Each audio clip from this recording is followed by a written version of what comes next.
ஆனா உனக்கு already marriage ஆனது அவர்கிட்ட சொல்லியே கல்யாணம் பண்ணிருக்கலாமே.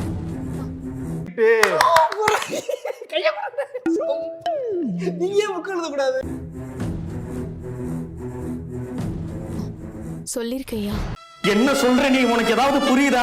எங்க உங்களுக்கு ஏதாவது புரியுதா இவர் என்ன சொல்றாருன்னு? நான் ஆல்ரெடி எனக்கு மேரேஜ் ஆயிருக்கு, எனக்கு குழந்தை இருக்குன்னு சொல்லிட்டேங்கய்யா. ஏண்டா டேய், எனக்குன்னே வருவீங்களாடா?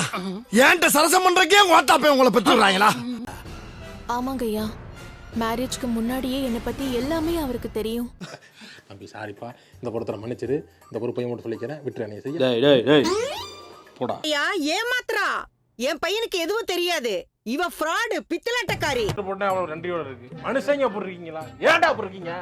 ஏன்டா அப்படி இருக்கீங்க? ஏய், ஆனா நான் சொன்னேங்கய்யா, ஆனா மனோஜ் தான் எங்க அம்மா மேரேஜ்க்கு ஒத்துக்க மாட்டாங்க. 3ன்னு வைக்கலாம். முடிஞ்சு போச்சு. குழப்பம் முடிவு பண்ணிட்டீங்க. அதான் கிடையாது தம்பி.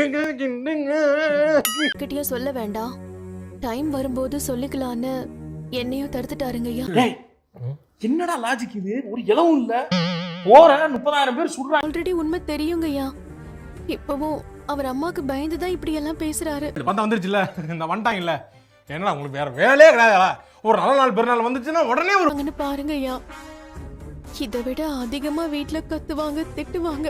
ஒவ்வொருத்தரும் சொல்றாங்கன்னா அவங்கள பத்தி நீ பேசு. எங்க பேசினாலும் சுத்தி சுத்தி என்கிட்ட வராத. இவரை கல்யாணம் பண்ணிக்கிட்டாருன்னு என்ன வரதட்சணை கேட்டு கொடுமைப்படுத்துவாங்க ஐயா. சண்டாளா நினைச்ச மாதிரியே சரிங்க திருப்பி விட்டானே, நான் என்ன பண்ணுவேன்? இங்க மாட்டினா சீவலு, இங்க மாட்டினா செதறலு. எப்பவுமே என்ன திட்டிக்கிட்டே இருப்பாங்க, வீட்டு வேலையெல்லாம் என்ன செய்ய சொல்லுவாங்க. ஏன் நல்லா இருப்பீங்களாடா? உன் குடும்பம் நாசமா போயிரும்டா. ஏன் விளங்குவீங்களாடா? நல்லா இருக்க மாட்டீங்கடா. என்ன உனக்கு நடக்கிறதெல்லாம் அதுக்கு நடக்கிற மாதிரி சொல்லிட்டு இருக்க பேரு. என்கிட்டே வா வந்து சொல்லி கொடுக்குற மாதிரி சொல்லி கொடுத்து உன் கவுண்டை முடிச்சுட்டு போறதுக்கு வந்து நிக்கிற நீ.